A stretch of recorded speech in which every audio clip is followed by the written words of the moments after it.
¿Cuál de las siguientes no forma parte de un tejido radiosensible? El tejido conectivo.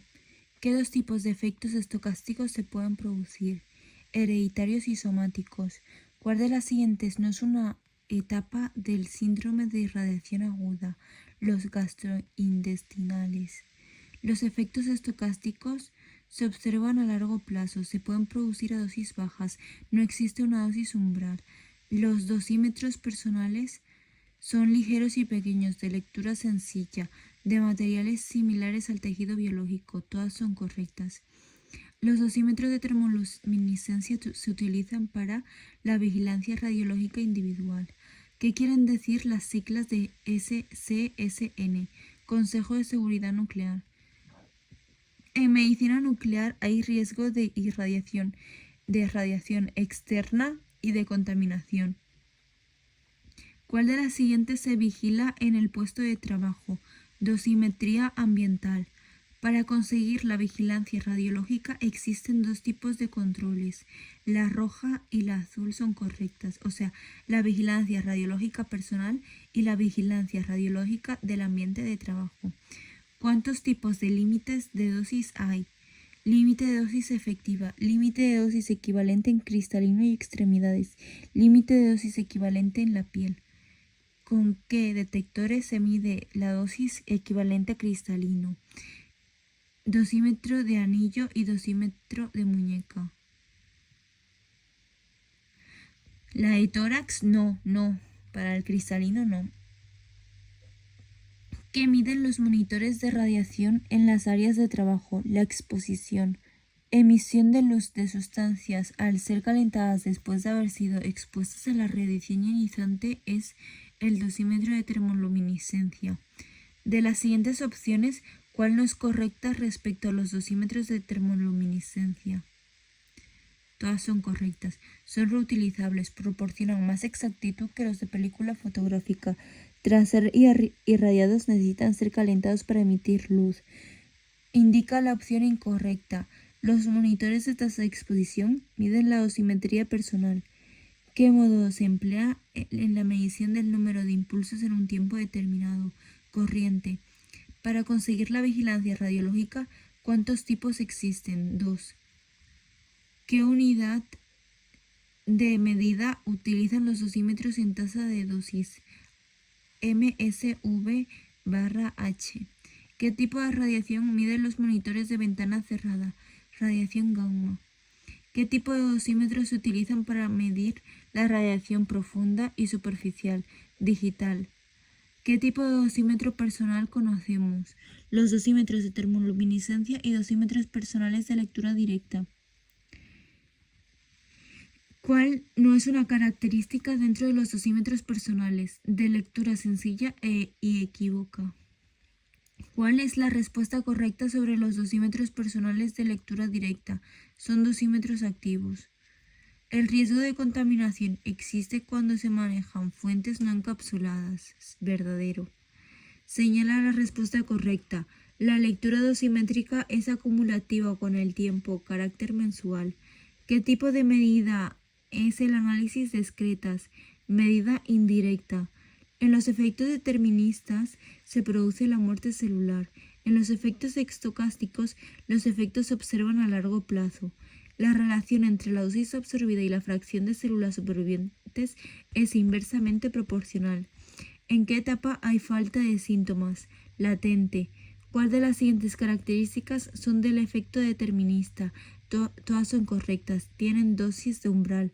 Tienen efecto a dosis altas. Se muestran a corto y a medio plazo. ¿Cuándo se produce un efecto determinista? Cuando se produce un efecto tisular y cuando un tejido ha sufrido una muerte celular. ¿Cuándo se puede producir un aborto espontáneo causado por una radiación? En la semana 2. ¿Cómo se demuestran los efectos deterministas? Se muestran a corto plazo y a medio plazo. La inducción de un cáncer producido por la radiación es un efecto estocástico somático. Señala la respuesta correcta. A mayor dosis de radiación absorbida, menor células supervivientes. ¿Qué tipo de radiación hay en las instalaciones de radiodiagnóstico y radiación externa? ¿Cuántas etapas tiene un adulto después de someterse a una irradiación completa y aguda? Hay 3 etapas: la prodrómica, la latente y la de enfermedad manifiesta. En los efectos agudos, ¿qué ocurre? El tejido sufre una inflamación. Los efectos son temporales. ¿Qué tipo de efecto es en el que se observan a largo plazo y no tienen dosis umbral y pueden tener dosis bajas? Efectos estocásticos. ¿Qué es la etapa latente? Un tiempo en el que hay una ausencia de síntomas. ¿En qué semana del embarazo hay que emitir menos radiación? Al inicio del embarazo. ¿Qué tipo de daño sucede en un efecto estocástico? Daño subletal. ¿A qué niveles de dosis de radiación no se produce la necrosis? A dosis normales y a dosis bajas. Sobre los efectos diferidos indica la correcta. Se producirá una pérdida de función permanente. Indica cuál de las siguientes afirmaciones es falsa respecto a los efectos estocásticos. Ambas respuestas son falsas. Son efectos que empiezan a observarse a corto plazo. Existe una dosis umbral para que se produzcan. Falso y falso. Aquellos efectos en los que la probabilidad que ocurran aumenta con la dosis absorbida se llaman efectos estocásticos. Definición de dosimetría. La dosimetría es la ciencia que tiene por objeto la medida de la dosis de radiación absorbida. En las instalaciones radioactivas hospitalarias existen 2 tipos de riesgos ante el uso de radiaciones ionizantes. 1. Riesgo de irradiación externa, cuando se emplean fuentes encapsuladas de radiación gamma. Contienen material radiactivo pero se encuentran en el interior de continentes sellados que evitan su dispersión, y aparatos generadores de rayos X. Esa radiación fotónica X o gamma puede llegar a nuestro cuerpo ocasionando daños. 2. Riesgo de contaminación, cuando se manejan fuentes no encapsuladas.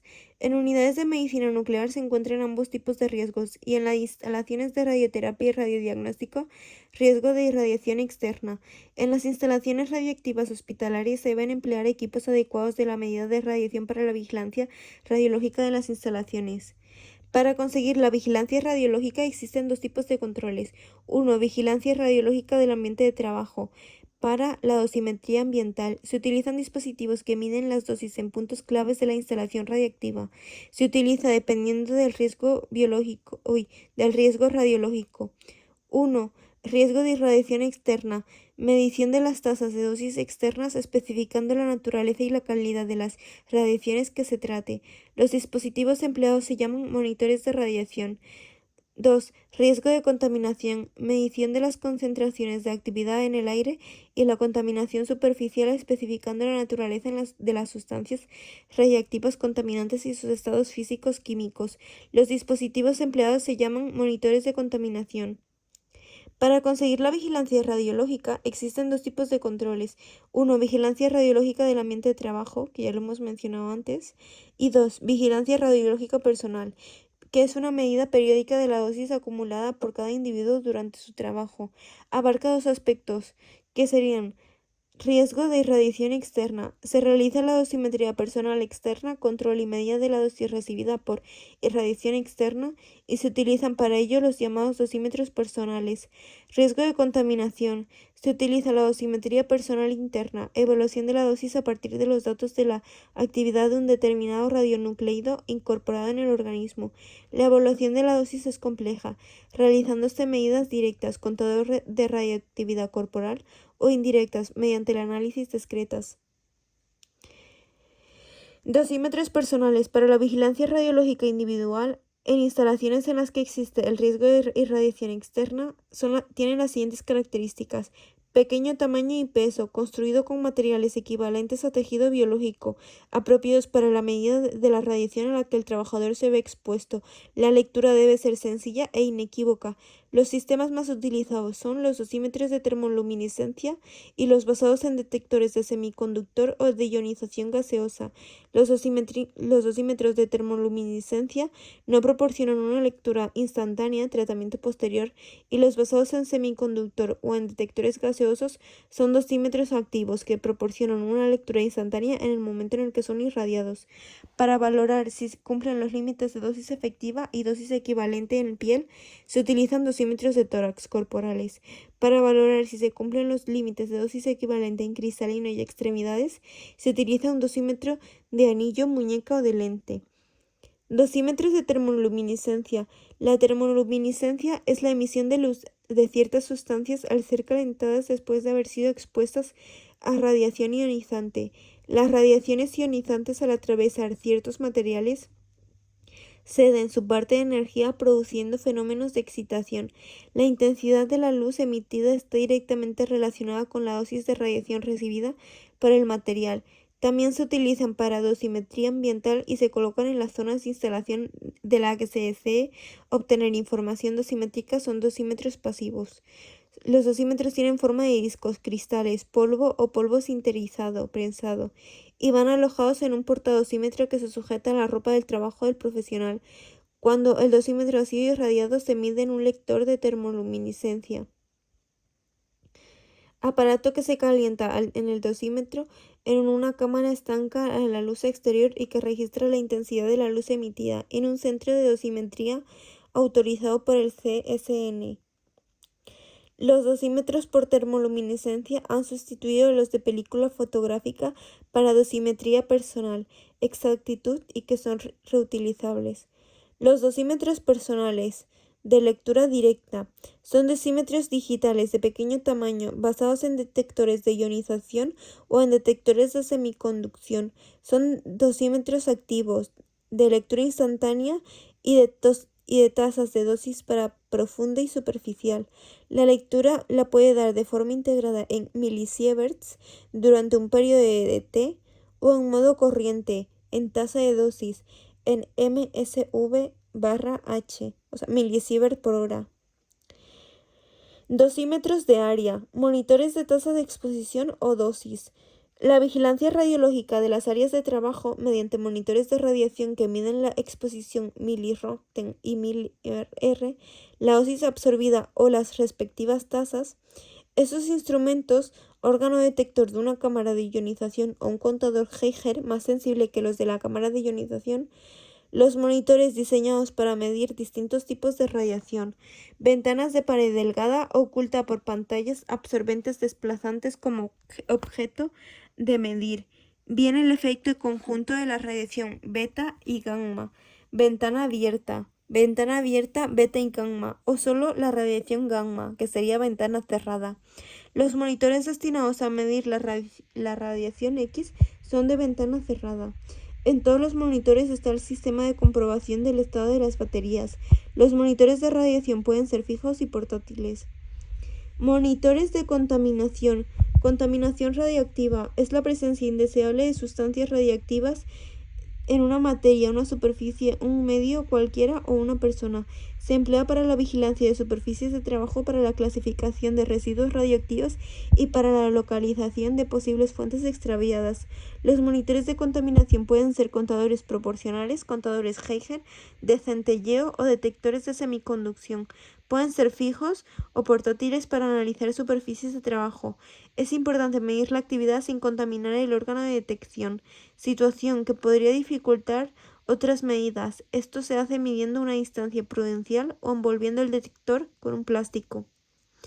Interpretación de lecturas dosimétricas. La dosimetría individual personal, tanto externa como interna, será efectuada por entidades o instituciones expresamente autorizadas y supervisadas por el Consejo de Seguridad Nacional Nuclear. El titular de la instalación debe registrar dichas dosis de un historial dosimétrico individual que estará a disposición del trabajador. Evitar superar los límites de dosis efectivas. Evitar posibles efectos estocásticos. Los límites de las dosis no son magnitudes que se puedan medir directamente. Lo que miden los dosímetros personales son magnitudes operacionales. Dosis equivalente profunda a 10 mm de la piel, HP10, y la dosis equivalente superficial a 0,07 mm de la piel, HP10. La lectura de estos dosímetros se utiliza como unidad en milisievert. Son lecturas acumulativas con el tiempo y se suelen hacer con carácter mensual. Interpretación de lecturas dosimétricas. ¿Los límites de la dosis se consideran respetados? Sí. Límite de dosis efectiva. Se compara con la dosis equivalente profunda HP10 evaluada con el dosímetro corporal sustrayendo la radiación del fondo natural. Límite de dosis equivalente en piel. Se compara con la dosis equivalente superficial evaluada con dosímetro corporal sustrayendo la radiación del fondo natural. HP 0,07. Límite de dosis equivalente en cristalino y extremidades. En trabajadores que no se expongan directamente a las fuentes de radiación, se compara con la dosis equivalente superficial evaluada con el dosímetro corporal. En caso de los trabajadores que sí se exponen directamente a la radiación, se compara con la dosis equivalente superficial evaluada con dosímetros localizados. En ambos casos se sustrae la medida del fondo natural. Para una correcta interpretación, la estimación del fondo natural, mediante la lectura de un número mínimo de 10 dosímetros situados en el servicio de dosimetría en lugares no influenciados por fuentes de radiación, este valor es de 0,06 milisieverts al mes. Vale. Daño biológico producido por las radiaciones en las células. El daño de las radiaciones ionizantes, capacidad que tiene de ionizar los átomos que componen las moléculas biológicas que forman parte de las células. Si estas lesiones no son reparadas más muchas células afectadas, son iguales a daños en los tejidos, órganos y sistemas, y al final presentará sus efectos en el individuo, incluso en su descendencia. Acción directa e indirecta de las radiaciones en las células. En la irradiación de la célula, procesos consecutivos, pueden haber 3 fases solapadas y continuas. 1. Fase física. Interacción entre la radiación ionizante y los átomos que la componen la célula. Mediante mecanismos de ionización, cuando el daño producido en la molécula biológica ocurre en la fase física, estamos ante una acción directa de la radiación. Fase química. Los enlaces químicos rotos por efectos de la radiación conllevan la aparición de radicales liberales que son altamente reactivos, normalmente de molécula de agua. Pueden reaccionar con las moléculas biológicas ocasionándoles daños. Cuando los radicales libres formados en la fase química son los que dañan las moléculas biológicas, se habla de una acción indirecta de la radiación. Fase biológica. Posteriormente, la célula activa sus propios mecanismos de reparación, estableciéndose reacciones enzimáticas que actúan sobre el daño. Las lesiones son reparadas con éxito en la mayoría de las lesiones. Algunas no logran ser reparadas. Serían efectos de las radiaciones en el individuo irradiado.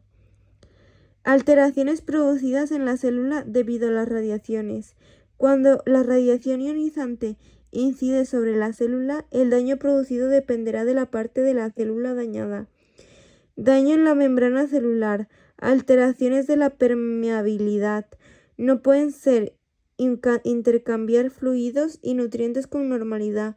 Esto puede llevar a la muerte celular si el daño no es reparado. Daño en el citoplasma, compuesto mayoritariamente por agua. El agua, al ser ionizada, puede formar radicales que se acumulan en el citoplasma y pueden envenenar a la célula. Daño en el núcleo celular. Alteraciones de los genes de la célula. El daño en el material genético de la célula es más grave. Es transmitido por la célula a su descendencia y, si no se repara, puede producir la muerte celular y, lo que puede ser peor, las mutaciones genéticas producidas se pueden transmitir con herencia. La radiosensibilidad celular. Los organismos están constituidos por células distintas. No todas las células tienen la misma resistencia a la radiación. Se establece la ley básica de la radiosensibilidad, en la que un tipo de célula es más radiosensible, sufre más efectos de la radiación. Si 1. Mayor es su actividad reproductora. 2. Mayor es su porvenir cariocinético o filogenético. Más divisiones debe de realizar para que sus hijas adopten una forma y funciones definitivas.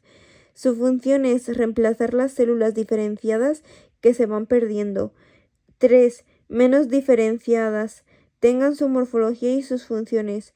Una célula diferenciada, especializada funcional o morfológicamente. Una célula no diferenciada, células precursoras o células madres de una población. La radiosensibilidad celular. Células radiosensibles serán los leucocitos, los espermatogonias, las células basales de la epidermis, etc. Células menos radiosensibles serán los osteocitos, los espermatozoides, los eritrocitos y las neuronas. Las células forman los tejidos. De esta manera se tendría tejidos radiosensibles, epitelio intestinal, órganos reproductores, médula ósea, glándula tiroides. 2. Tejidos de radiosensibilidad intermedia, tejido conectivo. 3. Tejidos pocos radiosensibles, sistema nervioso, sistema óseo, etc. Factores que influyen la respuesta celular a la radiación ionizante. Es usual cuantificar la muerte celular mediante la curva de supervivencia celular. Representación gráfica de la fracción de la célula superviviente en función de la dosis absorbida. Estos estudios se realizan in vitro, irradiando con distinta cantidad de dosis a las placas sembradas. S es igual a ND/NO. ND es igual al número de células supervivientes tras una dosis de y no el número de células inicial. A mayor dosis de radiación absorbida, Gray, la fracción de células supervivientes será menor.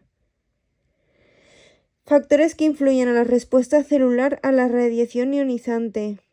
Factores físicos tienen que ver con la naturaleza de la radiación ionizante. Tasa de dosis. Mayor velocidad a la que se absorbe la radiación. Tasa de dosis. Menos posibilidad hay de reparación celular y fracción de células supervivientes será menor. Calidad de la radiación. Una determinada dosis de radiación va a producir un daño biológico diferente, dependiendo de la transferencia lineal de energía LED de la radiación incidente. Así, los neutrones y radiación alfa son más nocivas para las células que la radiación X o gamma. Factores biológicos tienen que ver con el estado de la célula irradiada y sus mecanismos de reparación del daño. Ciclo celular. Las células muestran distinta sensibilidad dependiendo de la etapa del ciclo de división celular en la que se encuentren en el momento de la radiación. Las células quiescentes no se están dividiendo y no son gran mayoría del cuerpo. Son más resistentes que las células que se encuentran en un proceso de mitosis y meiosis. Mecanismos de reparación. Las células tienen la capacidad de reparar el daño que sufren. Cuando se produce un daño potencialmente letal, únicamente si la célula es capaz de repararlo podrá sobrevivir. Dicha reparación es eficaz cuando las células no están en división. Cuando la célula no es capaz de reparar el daño, se produce la muerte celular o apoptosis. Si el daño se produce en el ADN y en la célula no es capaz de repararlo, es mutada. Efectos a largo plazo. Factores químicos. Ciertas sustancias químicas disueltas en la célula favorecen o inhiben a la acción de las radiaciones ionizantes. Radiosensibilizantes. Cuando se encuentra dentro del organismo durante la irradiación, producen incremento del efecto esperado con la dosis de radiación administrada. Aumenta la sensibilidad de las células a la radiación. En la radiosensibilizante universal es el oxígeno. Favorece la aparición de radicales liberales. Radioprotectores. La radiación provoca un efecto menor al esperado con la dosis de radiación administradas. Secuestran radicales libres evitando que estos ataquen a las células. Cuando las radiaciones ionizantes producen daño en el ADN y ese daño es tan elevado que supone la muerte celular, son efectos deterministas en el individuo irradiado.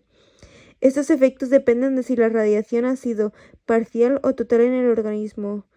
Si la radiación no ha sido letal para la célula, pero ha alterado su ADN, mecanismos de reparación del daño inducido, lo normal es que los mecanismos sean exitosos, y si no pueden reparar la célula, apoptosis, muerte programada, y por lo tanto contribuirá a los efectos deterministas. Si el daño no ha sido reparado ni la célula ha muerto, se tiene una célula mutada genéticamente y viva, que a largo plazo puede originar efectos estocásticos en el individuo irradiado. Efectos estocásticos se producen cuando no se ha producido la muerte celular, pero las células han sido modificadas genéticamente en su ADN y esas modificaciones no han podido ser reparadas. Características empiezan a observarse a largo plazo, años, e incluso hereditarios. No existe una dosis umbral para que se produzcan. Se puede producir a dosis bajas. La gravedad no aumenta con dosis absorbida, pero sí la probabilidad que se reproduzcan. Efectos estocásticos. Los efectos estocásticos son dos tipos. Hereditarios. Si las células alteradas genéticamente son células reproductoras, óvulos, espermatozoides, durante la reproducción la descendencia heredará ese fallo. Somáticos. Se produce en el mismo individuo irradiado. Posiblemente el efecto estocástico más grave es la aparición de un cáncer inducido debido a las radiaciones. Efectos deterministas, efectos tisulares. Cuando un tejido ha sufrido muerte celular en una proporción suficiente elevada debido a las radiaciones, características se muestran a corto plazo y a medio plazo, que pueden ser meses, desde años, horas, días. Tienen una dosis umbral, cantidad de dosis de radiación absorbida a partir de la cual se producirán esos efectos debido a la muerte celular. Se producen a dosis altas. La gravedad de los efectos es proporcional a la dosis absorbida. Efectos deterministas, efectos tisulares. Pueden ser agudos a corto plazo o diferidos a largo plazo. Agudos. El tejido irradiado sufre una inflamación como respuesta natural ante la muerte celular que está sufriendo el tejido para su recuperación. Pueden producir una pérdida de función del órgano irradiado. Estos efectos agudos son temporales. Si el daño ha sido inducido no grave y la regeneración tiene éxito, no se producirá efecto determinista diferido. Efectos diferidos. Si la regeneración no tiene éxito, se producirá una pérdida de función permanente de los tejidos y de los órganos irradiados. Los efectos deterministas diferidos permanecen de forma permanente en el individuo. Cuando las dosis son extremadamente altas, el tejido irradiado puede sufrir directamente un proceso de necrosis. El síndrome de irradiación aguda. La respuesta de un organismo a una exposición aguda en un tiempo corto que afecta a todo un organismo produce un conjunto de signos, síntomas y un cuadro clínico variable. Se conoce como síndrome de irradiación. Los efectos se observan en un individuo adulto después de una irradiación global aguda. Se puede diferenciar tres etapas. Prodrómica. Signos y síntomas que aparecen en las primeras 48 horas. Náuseas en el sistema nervioso. Náuseas, vómitos, puede durar algunos minutos y algunas horas. Latente, ausencia de síntomas y varía desde minutos hasta días, dependiendo de la dosis recibida. De enfermedad manifiesta, aparecen los síntomas concretos de los órganos y tejidos más afectados por la radiación, debido a la irradiación de la médula ósea, muy radiosensible. Descenso de glóbulos rojos, glóbulos blancos, A partir de 6 Gray, la mortalidad es muy elevada en individuos irradiados a cabo de unos días después de haber sido expuestos. Efectos radioinducidos en el feto. Siguiendo con los efectos deterministas, cuando la irradiación se produce en una etapa de preimplantación del cigoto en el útero, 2 primeras semanas antes de la fecundación, el óvulo fecundado morirá a partir de la dosis absorbida 1 Gray. Si la dosis es inferior, el óvulo no muere. Entre la tercera y octava semana del embarazo, organogénesis, se irradia por encima de 0,5 Gray. En ese momento, producirán daños al órgano en el que se estaba gestando en ese momento, y el futuro bebé nacerá con malformaciones en ese órgano. Si se irradia más de 0,5.